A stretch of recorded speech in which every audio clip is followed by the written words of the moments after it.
video kali ini, kami akan membahas mengenai kondisi ekonomi kaitannya dengan kinerja efek. Pertama, saya akan menjelaskan mengenai kondisi ekonomi dan kinerja efek. Nah, kondisi ekonomi itu bisa diukur melalui 3 komponen, yaitu yang pertama, inflasi, yang kedua yaitu nilai kurs, terus yang ketiga yaitu suku bunga. Sedangkan kinerja efek bisa diukur melalui indeks harga saham gabungan atau IHSG. Nah, kali ini di sini saya akan mencoba menjelaskan tentang hubungan inflasi dan IHSG. Bagaimana sih inflasi bisa mempengaruhi harga saham? Inflasi sendiri dianggap sinyal negatif oleh para investor di pasar saham. Tingginya inflasi akan meningkatkan beban perusahaan, beban operasional perusahaan, dan juga harga pokok produksi perusahaan.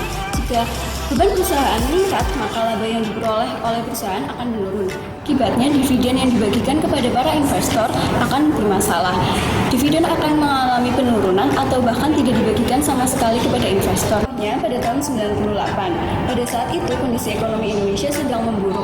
Inflasi sangat tinggi, yaitu berada di angka 58%. Hal ini berpengaruh kepada IHSG yang turun jauh ke level 398.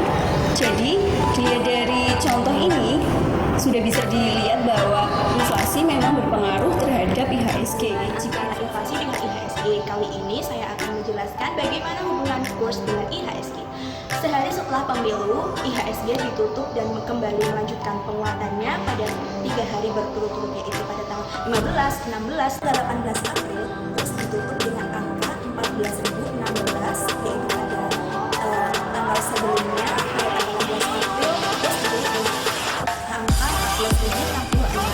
Hal ini terus mengalami kenaikan sebesar 0,35%. Lalu mengapa IHSG naik dan juga mengalami penguatan? Ini juga sejalan dengan belum pembukaan Andi pada tahun 2008 juga berpendapat bahwa apabila kurs rupiah menguat, maka akan menjadi sinyal positif bagi para investor, di mana ketika kurs rupiah mengalami penguatan, maka akan banyak investor yang berinvestasi pada saham. Pengaruh suku bunga terhadap IHSG. Namun sebelum itu, saya akan memperlihatkan data suku bunga dan IHSG terlebih dahulu. Suku bunga, data suku bunga dari tahun 2018 sampai tahun 2019 mengalami kenaikan, namun tidak cukup banyak. Dan bisa kalian lihat, data suku bunga dari Januari 2019 sampai Maret 2019, dia datanya stabil. Kemudian yang selanjutnya adalah data IHSG. Data IHSG yang tertera pada gambar tersebut dari tahun 2018 sampai tahun 2019 mengalami peningkatan secara terus-menerus. Nah, dari kedua data tersebut bisa dilihat bahwa nilai IHSG lebih besar dibandingkan dengan nilai suku bunga. Dari kedua data tersebut bisa dilihat bahwasanya hubungan tingkat suku bunga terhadap IHSG adalah berpengaruh negatif. Suku bunga merupakan salah satu hal yang sangat krusial terhadap IHSG. Katakanlah Bank Indonesia menaikkan tingkat suku bunga dari 5% menjadi 7,5%, maka seorang investor yang rasional akan melihat keadaan ini sebagai anugerah finansial. Mengapa demikian? Karena apabila suku bunga naik, maka para investor akan memilih untuk berinvestasi pada pasar uang. Sebagai contoh, para investor akan mendepositkan uangnya di lembaga-lembaga perbankan. Namun sebaliknya, apabila nilai suku bunga itu turun, maka investor akan lebih memilih untuk menginvestasikan dananya di pasar modal. Sehingga arus dana masuk dan IHSG akan menguat.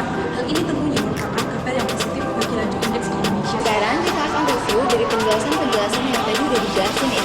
Yang pertama, apa ya kira-kira yang akan terjadi? Apabila suku bunga itu naik, investor akan cenderung memilih untuk berinvestasi pada pasar uang. Dan begitu pula sebaliknya, apabila suku bunga itu turun, para investor cenderung memilih untuk berinvestasi pada pasar modal. Karena apabila suku bunga itu turun, investasi pada pasar modal cenderung memiliki return yang lebih rendah dibandingkan investasi pada pasar uang seperti deposito. Kenapa ya bisa sampai seperti itu? Nah, ini poinnya. Karena adanya suku bunga yang naik itu akan berdampak positif kepada IHSG dan saham-saham pada sektor perbankan. Kalau kurs rupiah menguat terhadap mata uang asing, apa ya yang akan terjadi? Apabila kurs rupiah menguat terhadap mata uang asing, para investor akan cenderung untuk memilih berinvestasi pada pasar modal. Hal ini dikarenakan kondisi tersebut mengindikasikan bahwa keadaan ekonomi pada saat itu sedang baik-baik saja. Nah, gimana ya kalau inflasinya yang naik? Bisa berpotensi pada penurunan laba perusahaan. Dari penurunan laba perusahaan tersebut memungkinkan perusahaan untuk mengurangi dividen yang akan dibagikan pada investor atau bahkan tidak membagikan dividen sama sekali kepada investor, karena laba dari perusahaan tersebut akan menjadi laba ditahan dan dijadikan oleh perusahaan sebagai modal kerja untuk kelangsungan. Sekarang udah paham kan mengenai kondisi ekonomi dan keterkaitannya dengan kinerja efek? Oke, sekarang jangan lupa like, komen, dan subscribe serta share video ini dan nantikan video-video lain dari kita. Bye-bye!